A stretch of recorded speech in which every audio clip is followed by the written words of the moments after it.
What is good, YouTube? Right now we're in for another Q&A. I did the last one maybe a few months ago. So on Snapchat and Story, I asked you guys 4 questions for what you'd like to see in the Q&A, and you came through. So I've written down 15 of the questions. They're mixed up. Some are fitness related, some are just random stuff, and some are like life kind of motivating stuff. So what I'm going to do is read out the 15 questions I like the most. Without further ado, let's carry on with the Q&A. Question number 1 is, what is the best thing I've ever done in life? I would say that's traveling. Recently, some of you know, I went kind of traveling. So for about a month, I went to Dominican Republic, I went various places in Peru, and then we went to Chile, and it was really epic. It's opened my eyes to a lot of stuff. And yeah, traveling is definitely something I'm going to look into doing a lot more. How do I stay motivated? I've got a whole video on this. In essence, just set a goal that's achievable and make sure every single day or week is a step towards it. The next question is, how tall am I? Roughly around 6 foot.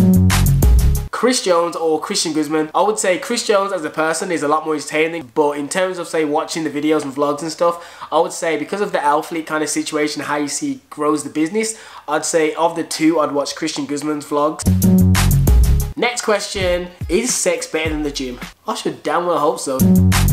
What popular diet programs would I not recommend? Okay, this is a good question because I don't recommend any diet that you don't believe you could be doing in 2 years time from now. My boss at work, he wants to do the keto diet, and the reason I said to him don't do it is because he is a massive beer enthusiast. It's like a real passionate. So I was like, how is that going to be sustainable for you? And his answer was, oh well, I just want to do it for a while to drop some weight. But the problem about diets that anybody does just for a short amount of time, just like a little fad, is that once you go back to your normal eating habits or drinking habits, the weight's gonna pile back on because you're not sustaining that diet or that lifestyle you're doing. Question, who is my favorite In-Betweeners character? Oh, this is a really hard question. If you watch In-Betweeners, you know this is really hard. I'm gonna go with Jay just because every time he made up a lie about everything he's done in life, I thought it was hilarious. But Will was a close second. All the questions I'm gonna answer today, feel free to answer any of your versions below in the comments, because I like hearing what you guys do. Question number 58, and the next question is, would I date a virgin? No. But the reason is, I wouldn't purposely date someone that I know I'm not gonna have sex with. Alright, we got a fitness question now. What exercises would you recommend for a girl to use in the gym to lose weight? Alright, I would say it depends on what your overall physique goal is and what you'd like to look like. My recommendation would be to make sure you're doing a nice amount of compound moves. One thing I would definitely recommend not to do is solely just train your lower half. A lot of women often just neglect their upper body. Training your upper body is good as well, because when you kind of train your back and your shoulders, it will help give the appearance of your waist looking a lot slimmer. Then obviously you do lower half exercise, it's going to come back out again. I've just come back a day later, I'm editing this video and I got this question. I feel like I could have answered it a lot better for you, so I'm here again. I didn't really specify on exercises for fat loss. In terms of exercises to help that, you need any exercise that is more dynamic and you have to move a lot more, so you need to burn more calories than it takes to maintain your weight. Deadlifts, squats, walking lunges, basically big compound moves. You can also do obviously the battle ropes are a really good one. It works your muscles as well as being a cardio exercise. Overall, really it's just any exercise that really pushes you to your limits. For example, you're gonna burn a lot more calories doing deadlifts than you will doing a bicep curl. Would you skip a date to go to the gym? No.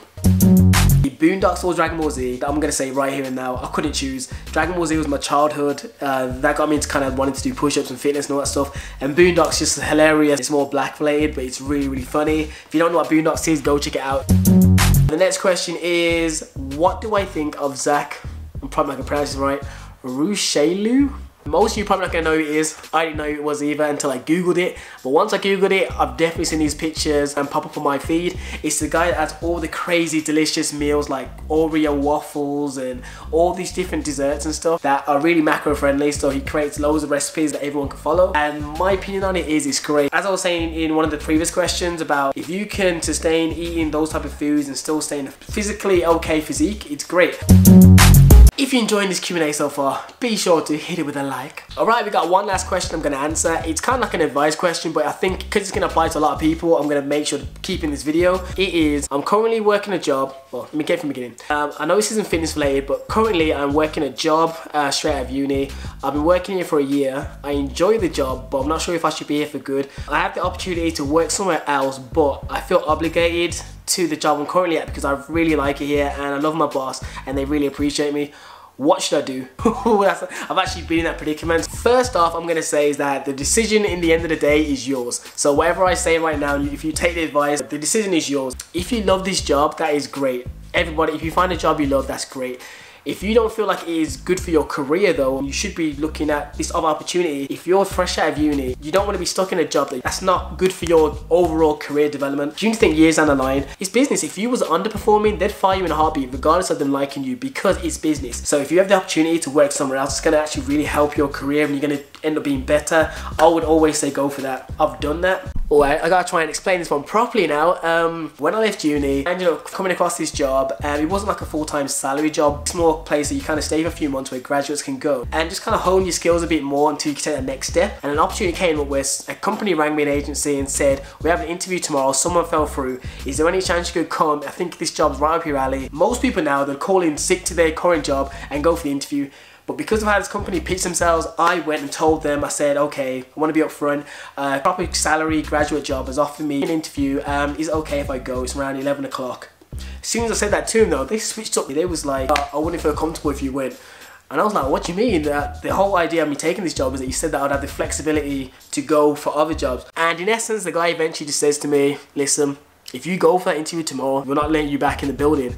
And I thought it was really abrasive and really unnecessary. He put me in a really hard position, a real dilemma. Stick with the current job I'm at right now, where they do really want me and they appreciate my skills, but I personally could not see myself working there 2 years in the future. So I took the big risk, went for the interview. So I ended up getting fired. I had to make the decision to go for what I thought was better in the long run.